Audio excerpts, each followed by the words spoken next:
students. Today in chapter 4 you can able to see the screening for recombinants. Recombinants organism, how we can able to screen them. That means after the introduction of rDNA into a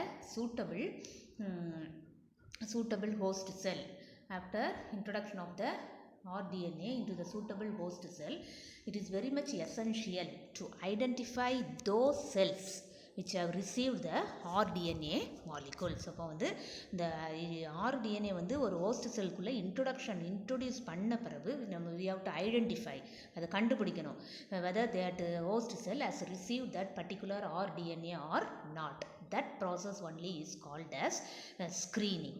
So if you detail study about screening, there are some methods for screening for recombinants. One such method only is blue-white selection method.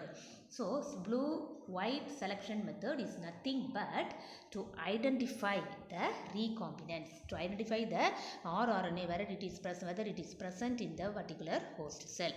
Okay, so this is one of the important powerful method which are used for screening of recombinant plasmid, whether the recombinant host cell has that particular plasmid or not. We have to find out by this method.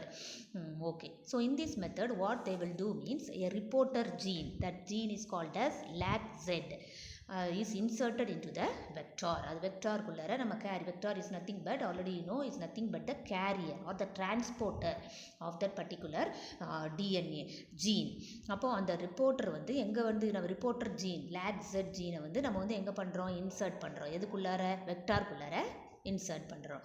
எதுக்கு அந்த LAGZ ஜீனை insert பண்ணுறோன்னா, it only என்கோட்ஸ் the enzyme. அதில் வந்து ஒரு enzyme இருக்குது. அந்த enzyme பேர் என்னன்னு பார்த்தோம்னா B-galactosidase.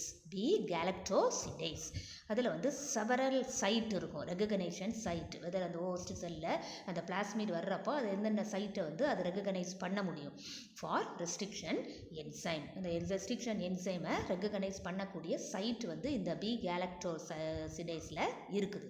அப்போ இந்த B-galactosidase இந்த என்ன பண்ணுதுன்னா, it breaks the synthetic substrate. அது வந்து என்னது பிரேக் பண்ணுது எதை, எக்ஸ்கால். அது ஒரு எக்ஸ்கால் ஃபுல் அப்ரிவேஷன். அதோடைய ஃபுல் ஃபார்ம் பார்த்தோன்னா 5-bromo-4-chloro-indyl beta-D galactopyranidase. அது வந்து எப்படி இருக்குன்னா into an insoluble blue colored product. அது வந்து என்னது, அது எதா மாற்றுது, பிரேக்ஸ் த சிந்தட்டிக் சப்ஸ்ட்ரேட்டை வந்து எதா மாற்றுது, இன்டு அண்ட் ப்ளூ கலர்ட் ப்ராடக்டாக மாற்றுது. அது வந்து இப்போ எனி ஃபாரின் ஜீன், அவுட் சைட்லேருந்து வர்ற ஜீனை வந்து நம்ம அது வந்து இன்சர்ட்டட் பண்ணோன்னா, எதில் LAGZல இன்சர்ட் பண்ணுறப்போ என்ன ஆகுது, ஜீன் வில் பி இன்ஆக்டிவேட்டட். அந்த பர்டிகுலர் ஜீன் வந்து என்ன ஆயிரும், ஆக்டிவாக இருக்காது. therefore no color will be developed. அது வந்து ஒயிட்டாகவே இருக்கும். எதுனாலன்னு பார்த்தோன்னா, B-galactosidase is not synthesized due to the inactivation of the LAGZ. அது வந்து B-galactosidase வந்து சிந்தசைஸ் ஆகாது. எதனால, அது இன்ஆக்டிவ் இல்லை. LAGZ வந்து அந்த ஜீன் வந்து இன்ஆக்டிவாக இருக்குது.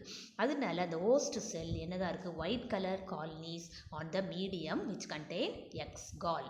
அதனால அது எப்படி தான் இருக்குது, ஒயிட் கலர்டாகவே இருக்குது. வேற the other cell containing non recombinant DNA, recombinant டிஎன்ஏல எப்படி இருக்குது, ஒயிட் கலராகவே இருக்குது. ஆனால் நான் ரீகாம்பினன்ட் டிஎன்ஏல it will develop the blue coloured colonies வந்து எப்படி இருக்குது, ப்ளூ கலர் காலனிஸாக இருக்குது. எதனால இருக்குது, பிகாஸ் the எக்ஸ்கால் அது வந்து என்னது, the B-galactosidase is not synthesized there in that particular recombinant DNA. ஆனால் நான் recombinant DNAல அது synthesize ஆகிறதுனால the color contains the color blue color colonies we can able to find. So on the basis of the color of the colony the recombinants can be selected. அப்போ எந்த colony வந்து கலராக இருக்குது, whether it's white in color or blue கலராக இருந்துச்சுன்னா அது வந்து என்னது, நான் recombinant DNA. அதை வச்சு தான் recombinant can be selected. This is one such method of selection of recombinant DNA. Next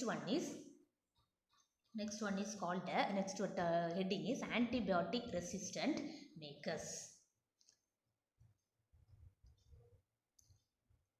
So what actually antibiotic resistant markers means, அது வந்து that is a gene that produce a protein. அதில் வந்து அந்த gene வந்து அது வந்து அந்த உள்ள ஜீன் வந்து என்னதை ப்ரொடியூஸ் பண்ணுது, ப்ரோட்டீன்ஸை ப்ரொடியூஸ் பண்ணுது that provides cell with resistance to an antibiotic. ஒரு ஆன்டிபயோட்டிக்கு ரெசிஸ்டன்ஸ் கொண்டு வர்றதுக்காக அந்த ஜீன் வந்து என்னதை ப்ரொடியூஸ் பண்ணுறது, ப்ரோட்டீனை ப்ரொடியூஸ் பண்ணுது. இந்த ப்ரோட்டீனை ப்ரொடியூஸ் பண்ணுறதுனால that is very much resistant to antibiotic. அப்போ பாக்டீரியா வித் டிரான்ஸ்ஃபார்ம்டு ஜீன் அதை வந்து நம்ம ஐடென்டிஃபை பண்ணி பை க்ரோயிங், எப்படி identify, growing in A medium containing and antibiotic. அப்போது வந்து ஒரு பாக்டீரியா அது வந்து டிரான்ஸ்ஃபார்ம் ஆன டிஎன்ஏ வந்து நம்ம வந்து என்னது ஐடென்டிஃபை பண்ணி அதை வந்து ஒரு மீடியத்தில் என்ன இருக்குது, ஆன்டிபயோட்டிக் இருக்குது, அதில் நம்ம க்ரோ பண்ணணும். அப்போ அந்த recombinants will grow on these medium whereas they contain genes encoding resistant to antibiotics. அப்போ வந்து ரீகாம்பினன்ஸில் வந்து ரீகாம்பினன்ட் டிஎன்ஏ வந்து அதில் க்ரோ ஆகும். எந்த மீடியத்தில், ஆன்டிபயோட்டிக் மீடியத்தில் க்ரோ ஆகும், which is resistant to that particular antibiotic. For example, ampicillin, chloraphenicol, tetracycline or kanamycin, etc. இந்த மாதிரி ஆன்டிபயோட்டிக்கில் the recombinant DNA can able to grow on a particular medium containing antibiotic. அது வந்து resistant to that particular already mentioned antibiotics. So whereas other not able to grow in this medium. அப்போ அந்த antibiotic இருக்கிறதுல மட்டும்தான், அந்த மீடியத்தில் மட்டும்தான் அது க்ரோ ஆகும். ஆன்டிபயோட்டிக் இல்லாத மீடியத்தில் அது வந்து க்ரோ ஆகாது. hence it is considered useful selectable marker. அதனால தான் antibiotic are considered to be the selected resistant markers. Okay, then next heading, that is nucleic, that is molecular techniques, isolation of genetic material and gel electrophoresis. Gel electrophoresis. Okay, so what actually these electrophoresis means it is a separate technique used to separate different biomolecules with positive and negative charges. ஒரு biomoleculesல positive and negative charges வந்து என்ன பண்றதுக்கு we can able to separate using this electrophoresis technique. So what is the main principle behind this technique means, so by applying electricity, that is direct current, the molecules migrate according to the type of charges they have. So அப்போ நம்ம எலக்ட்ரிசிட்டியை pass பண்ண சமயம் the molecules எங்கே ஆகுது, it will migrate towards the type of charges they have. The electrical charges or on different molecules are variable. ஒவ்வொரு மாலிகூல்ஸ்க்கும் உள்ள electrical charge வந்து இது வேரியபிள் ஆகும். அப்போ positive சார்ஜ்னா cations will move towards the cathode. Likewise the negative charge, that is called as anion, will always move towards the anode. அதாவது அந்த cathode வந்து cations வந்து கேத்தோட நோக்கி மூவ் ஆகும், ஆனயான் வந்து ஆனோட நோக்கி மூவ் ஆகும். This is the basic principle in electrophoresis. அதில் வந்து one type of electrophoresis is there, that is called as agarose gel electrophoresis. இந்த எலக்ட்ரோபோரசிஸ் மெத்தட் வந்து எதுக்கு யூஸ் பண்ணுறாங்கன்னா, for the purification of specific DNA fragments. For the purification of specific DNA fragments. இந்த specific DNA ஃப்ராக்மெண்ட்ஸை purify பண்ணுறது தான் these agarose gel electrophoresis. So இந்த it's a convenient method ranging in size of few 100 to about 20,000 base base. அப்போ வந்து it is able to separate, ஒரு DNA மாலிகூலில் வந்து 20,000 பேஸ் பேர் இருந்தாலும் அதை வந்து செப்பரேட் பண்ண முடியும், இன்டு டிஎன்ஏ ஃப்ராக்மெண்ட்ஸாக செப்பரேட் பண்ண முடியும் by this agarose gel எலக்ட்ரோபோரோசிஸ்.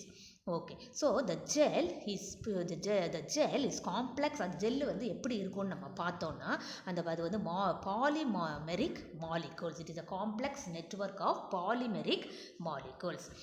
DNA molecules is negatively charged molecule under an electric field. DNA molecule migrates towards the gel. அப்போ electric field, the DNA molecule with the undergone an electric field, it moves towards the migrates through the gel. அந்த gel மூலமாக அது migrate ஆகுது.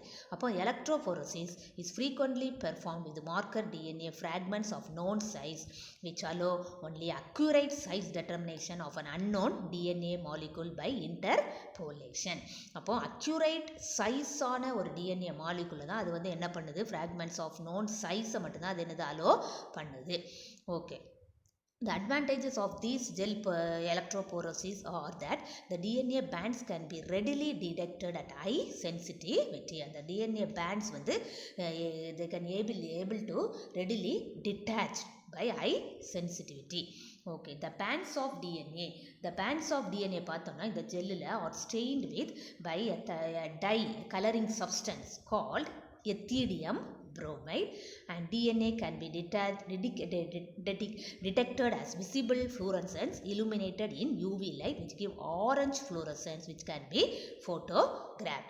அப்போ the bands of DNA இந்த ஜெல்லில் வந்து எப்படி stain பண்ணுவாங்கன்னா with a chemical called ethidium bromide, and the DNA can be detected as visible fluorescence illuminated in UV light will give orange fluorescence which can be photographed. அதை வந்து நம்ம வந்து என்ன பண்ணலாம், photograph பண்ணலாம். So like this only we are using this gel agarose gel electrophoresis, we can able to isolate the genetic material. Next one is that is blotting technique, that is nucleic acid hybridization, that is using the blotting techniques. So if you take this nucleic acid hybridization, it is a method. This blotting technique is a method which are used for the specific identification of desired RNA and DNA fragments from larger number of molecules. ஒரு larger number of molecules உள்ள DNA fragments, RNA fragments என்ன பண்ணுது, identify பண்ணுறதுக்கு தான் this blotting techniques they are using. There are so many types of blotting techniques are there. அதில் என்னன்னு பார்த்தோம்னா first one is southern blotting technique, northern blotting, western blotting and southern blotting techniques. These are all the types of the blotting techniques. Southern blotting technique na the transfer of DNA from agarose gel to nitrocellulose membrane. இப்போ southern blotting நானது DNA வந்து எதுலேருந்து எதில் transfer பண்ணுறாங்க, agarose gel-லேருந்து nitrocellulose membrane-க்கு transfer பண்ணுறாங்க. Northern blotting என்ன பண்ணால் transfer of RNA to nitrocellulose membrane. அது மாதிரி வெஸ்டர்ன் blotting-னா என்னென்னு பார்த்தோம்னா electrophoretic transfer of proteins to nitrocellulose membrane. Proteins வந்து நைட்ரோசெல்லுலோஸ் மெம்பரேனுக்கு ட்ரான்ஸ்ஃபர் பண்ணுறதுக்கு வெஸ்டர்ன் பிளாட்டிங் டெக்னிக்கை யூஸ் பண்ணுறாங்க. இப்போ சதர்ன் பிளாட்டிங் டெக்னிக் டிஎன்ஏ, அதில் வந்து what are all the steps involve in southern blotting technique. அப்போ சதர்ன் பிளாட்டிங் டெக்னிக்னா உங்களுக்கு தெரியும், transfer of DNA from agarose gel to nitrocellulose membrane. இந்த டெக்னிக்கில் என்னென்ன ஸ்டெப்ஸ் இன்வால்வ் ஆகுது அப்படின்னு பார்த்தோன்னா, the transfer of already you know the transfer of DNA from agarose gel to nitrocellulose filter paper is achieved by capillary action. By capillary action தான் இது வந்து என்னது, they will transfer that particular gel to nitrocellulose membrane. Okay, அதுக்கு என்ன பண்ணுவோம்னா ஒரு buffer sodium saline citrate, a buffer sodium saline citrate is used in which DNA is highly soluble. அப்போ இந்த சொல்யூஷனில் வந்து DNA வந்து எனக்கு soluble ஆயிரும், and it can be drawn up through the gel into the nitrocellulose membrane. அது soluble ஆன உடனே ஜெல்லிலேருந்து எதற்கு ட்ரான்ஸ்ஃபர் பண்ணிடுறாங்க, நைட்ரோசெல்லுலோஸ் மெம்பரேனுக்கு அது ட்ரான்ஸ்ஃபர் ஆகிடுது. By this process ssDNA becomes trapped in the membrane matrix. அப்போ இந்த ப்ராசஸ் மூலமாக, இந்த ப்ராசஸ் சதர்ன் பிளாட்டிங் டெக்னிக் மூலமாக என்னதான் மாறுது, டிஎன்ஏ ssDNA வந்து என்னதான் மாறுது, trapped in the membrane matrix. Then afterwards this DNA is hybridized with a nucleic acid and can be detected by autoradiography. அதை வந்து நியூக்ளிக் ஆசிட், அது என்ன மாதிரி நியூக்ளிக் ஆசிட்னு கண்டுபிடிச்சி அதை வந்து என்ன பண்ணுவோம், detected by a method called autoradiography. அப்போ autoradiography-னா என்னன்னு பார்த்தோம்னா, that captures the image found in photographic emulsion due to the emission of light. அப்போ auto ரேடியோகிராஃபினா they captured the image which is present in the emulsion due to emission of light or radioactivity from a labeled component placed together with the unexposed film. That is the auto radiography. அது வந்து photo image எடுத்து அதை வந்து என்னது due to emit, அதுலேருந்து light emit ஆகும் R radio activity emit ஆகும். அது வந்து என்ன பிளேஸ் டுகெதர் வின் அன்எக்ஸ்போஸ்ட் ஃபிலிமில் பிளேஸ் பண்ணி அதில் இருந்து தான் they can able to get the DNA is hybridised. Okay, that is about the southern blotting technique. Next we can able to see the northern blotting technique. அப்போ northern blotting டெக்னிக்னா, that is RNA is not binding to cellulose nitrate. அப்போ using this northern blotting technique RNA வந்து என்னது cellulose நைட்ரேட்டோட find ஆகாது. therefore Alvin et al. அவர் என்ன சொல்லியிருக்காருன்னா devised a procedure. அவர் ஒரு ப்ரொசீஜரை device பண்ணார். அது என்ன மாதிரி ப்ரொசீஜர்னு பார்த்தோம்னா RNA bands are transferred. RNA bands வந்து எதுலேருந்து எங்கே ட்ரான்ஸ்ஃபர் ஆகுது? அக்ரோரோஸ் செல்லுலேருந்து நைட்ரோசெல்லுலோஸ் ஃபில்ட்ரேட் பேப்பரில் ட்ரான்ஸ்ஃபர் ஆகுறதுக்கு. தீஸ் ட்ரான்ஸ்ஃபர் ஆஃப் RNA வந்து என்ன பண்ணுறாங்க from gel to special filter paper is called as northern blot hybridization. அப்போ RNA வந்து ஜெல்லில் இருந்து ஸ்பெஷல் ஃபில்டர் பேப்பரில் ட்ரான்ஸ்ஃபர் ஆகிறது தான் northern blot hybridization. The filter paper used for in this method is amino-benzoyl methyl paper which can be prepared from Wattsman 540 paper. அப்போ the filter paper வந்து என்ன மாதிரி filter paper யூஸ் பண்ணுறாங்கன்னு பார்த்தோம்னா northern blot with the paper which is used is amino-benzoyl methyl paper. Okay, next one is western blot. இது வந்து transfer of proteins to blotting paper. அந்த ப்ரோட்டீன்ஸை வந்து பிளாட்டிங் பேப்பருக்கு ட்ரான்ஸ்ஃபர் பண்ணுறது. அப்போ என்ன பண்ணுறாங்கன்னா அப்போ இந்த நைட்ரோசெல்லுலோஸ் ஃபில்டர் பேப்பரை வந்து can be use for western blot technique. Western blot டெக்னிக்கு என்ன நைட்ரோசெல்லுலோஸ் ஃபில்டர் பேப்பர் யூஸ் பண்ணுறாங்க. அப்போ வந்து இந்த பர்டிகுலர் ப்ரோட்டீன் இஸ் ஐடென்டிஃபைடு. எப்படி ஐடென்டிஃபை பண்ணுறாங்க? By probing the blot with a radio labelled antibody which binds on a specific protein. அந்த specific ப்ரோட்டீனில் வந்து எது வந்து ஒட்டிக்குது? Radio labelled antibody to which the antibody was prepared. எந்த ஆன்டிபாடி ப்ரிப்பேர் பண்ணணுமோ அந்த ஆன்டிபாடி வந்து அதில் வந்து ஒட்டிக்குது அந்த ப்ரோட்டீனில் வந்து to bind to that particular protein. So this is the western blot method. So here we can able to see the difference between blotting techniques. They have given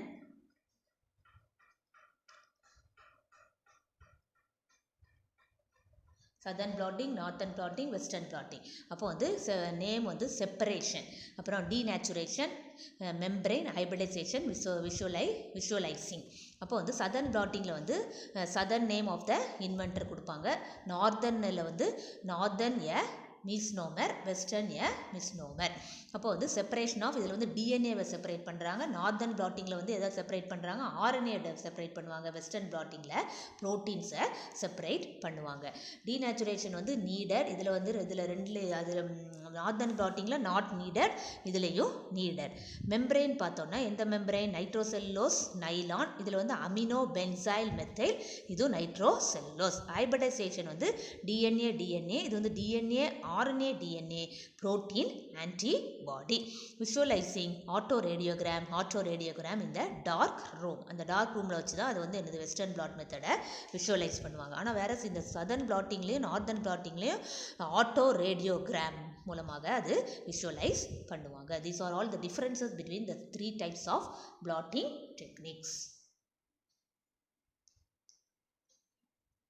Next we can see about biopsy for target gene effect.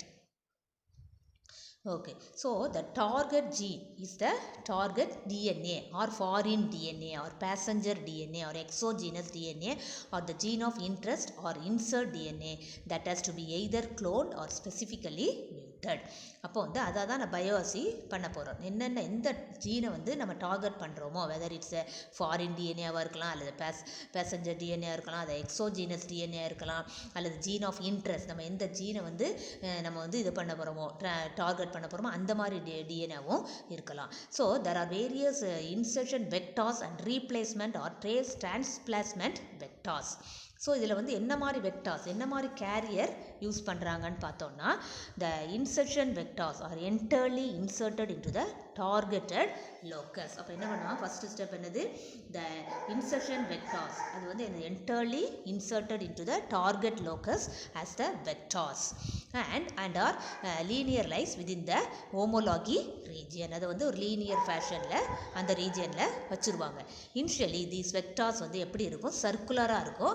But during insertion it becomes linear. First வந்து சர்க்குலராக இருக்கும், அதுக்கப்புறம் அது என்னதான் மாறிடும்? Insert பண்ண உடனே அது லீனியராக மாறிடும். These leads leads to duplication of sequences adjacent to selectable markers. அது வச்ச உடனே இன்சர்ஷன் வச்ச லீனியராக மாறின உடனே என்னதாவது அது டியூப்ளிகேஷன் நடக்குது. This leads to duplication of sequence. அந்த சீக்வன்ஸ் ஜீன் சீக்வன்ஸ் இருக்குல்ல ஜீனோம் அது வந்து என்னது டூப்ளிகேட் டபுள் ஆகிடுது. adjacent to selectable markers அது ஒரு replacement or transplacement vectors. Next பார்த்தோம்னா replacement vector.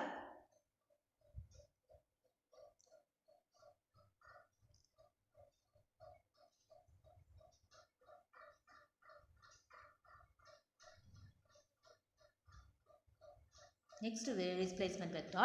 The replacement vector has the homology region and it is co-linear with the target. நம்ம எந்த டார்கெட் DNA எடுக்கிறோமோ அதுக்கு எப்படி இருக்குது co-linear. அதே மாதிரி அது adjacent to that co-linear-ஆக இருக்குது, adjacent-ஆக இருக்குது.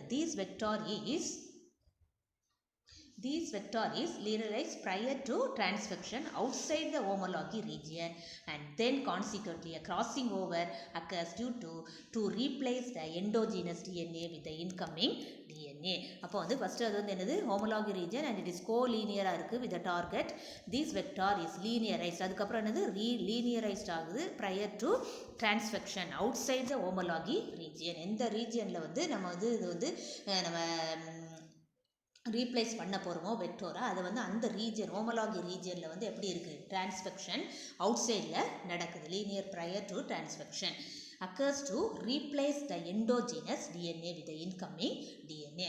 அந்த உள்ளுக்குள்ள DNA வந்து ரீப்ளேஸ் பண்ணுறதுக்கு இன்கமிங் DNA மூலமாக அது எந்த DNA உள்ளுக்கு வருதோ அது மூலமாக ரீப்ளேஸ் பண்ணுறாங்க. ஓகே இதை கான்சிக்வெண்ட்லி கிராசிங் ஓவர் அக்கர்ஸ் ஆகுது. எதனால கிராசிங் ஓவர் அக்கர் ஆகிறதுனால தான் எண்டோஜீனஸ் டிஎன்ஏ ஆல்ரெடி அந்த டிஎன்ஏ வந்து இருந்த டிஎன்ஏவை இன்கமிங் டிஎன்ஏ மூலமாக என்ன பண்ணுது ரீப்ளேஸ்மெண்ட் பண்ணுது. எது vector using the vector that is another replacement vector. So bioassay for target gene, this is target gene effect. So the insertion vectors and replacement or transplacement vector. Insert பண்ணுவாங்க vectors அல்லது replace பண்ணுவாங்க vectors using this replacement vector. These two methods we can able to see in the biopsy for target gene effect.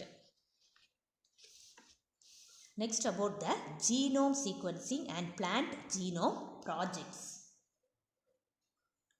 Okay, so you know the gene only, that's the genome only determine all characteristic of the organism, that is only called as genome. ஒரு ஜீனில் உள்ள genome தான் என்ன பண்ணுது ஒரு character of an organism determine பண்ணுது. The genome may be various types, nuclear genome, mitochondrial genome or plasmid genome and so on. இந்த genome வந்து நிறைய டைப்ஸ் இருக்குது. நியூக்ளியர் ஜீனோம் இருக்குது, மைட்டோகாண்ட்ரியல் ஜீனோம் இருக்குது or plastid genome. Genome of many plants contain both functional and non expressive DNA proteins. அப்போ ஒரு ஜீனோம்னு நம்ம எடுத்துக்கிட்டோம்னா பிளான்ட்ஸில் அது எப்படி இருக்குது போத் ஃபங்க்ஷனலாகவும் இருக்குது நான் எக்ஸ்பிரசிவ் டிஎன்ஏ ப்ரோட்டீன்ஸ். அது அந்த டிஎன்ஏ ப்ரோட்டீன்ஸ் வந்து எக்ஸ்பிரஸ் பண்ண முடியாது, நான் எக்ஸ்பிரசிவாக இருக்குது. ஜீனோம் ப்ராஜெக்ட் ரெஃபர் டு அப்போ ஜீனோம் ப்ராஜெக்ட்னா என்னதுன்னா actually in with the whole genome of the plant is analyzed using sequence analysis and sequence homology with other plants. அதே மாதிரி உள்ள சம்பந்தப்பட்ட சீக்வன்ஸ் ஜீனோம் சீக்வன்ஸை அனலைஸ் பண்ணுறது தான் genome project. Such genome projects have so far been undertaken in Chlamydomonas and algae and also Arabidopsis thaliana, rice and maize plants. So, genome project at present எந்தெந்த இதிலெல்லாம் undertaking பண்ணியிருக்காங்கன்னு பார்த்தோன்னா Chlamydomonas, one algae. Another one is called as Arabidopsis thaliana, rice and maize plants. இதில் தான் genome project பண்ணியிருக்கிறாங்க. Genome ப்ராஜெக்ட்னா அப்போ என்னது analyst using sequence analysis. அந்த சீக்வன்ஸ் ஆஃப் த ஜீனில் உள்ள சீக்வன்ஸை அனலைஸ் பண்ணுறதும் அண்ட் ஆல்சோ சீக்வன்ஸ் ஹோமோலாகியா என்னென்ன சீக்வன்ஸ் எல்லாம் சிமிலராக இருக்குது ஹோமோலாகியா இருக்குதுன்னு பார்க்குறதுக்கு தான் இந்த ஜீனோம் ப்ராஜெக்டை they are using. Genome content of an organism is expressed in terms of number of base pairs or in terms of content of DNA. DNA is expressed in C value. அந்த அதுக்கு எப்படி express பண்ணுவாங்க C வேல்யூவாக express பண்ணுறாங்க. ஒரு ஆர்கானிசத்தோட genome கண்டென்ட்டை கண்டுபிடிக்கிறது express in price of base pair. இப்போ ஒரு ஜீனோமில் எடுத்துகிட்டோம்னா பேஸ் பேர் சீக்வன்ஸ் இருக்கும். அடினைன், தைமின், சைட்டோசின் அந்த மாதிரி gene pairs 4 types of gene pairs இருக்கும். அந்த ஜீன் பேர்ஸ் தான் இன் டேர்ம்ஸ் ஆஃப் டிஎன்ஏவை எக்ஸ்பிரஸ் பண்ணுறதுக்கு எப்படி எக்ஸ்பிரஸ் பண்ணுவாங்க, ஜி வேல்யூ. பேஸ் பேர் எப்படி சீக்வன்ஸ் ஆகிருக்குதுன்னு பார்க்குறதுக்கு தான் இந்த genome sequencing and plant genome project. Okay, that is about the genome sequencing and plant genome project.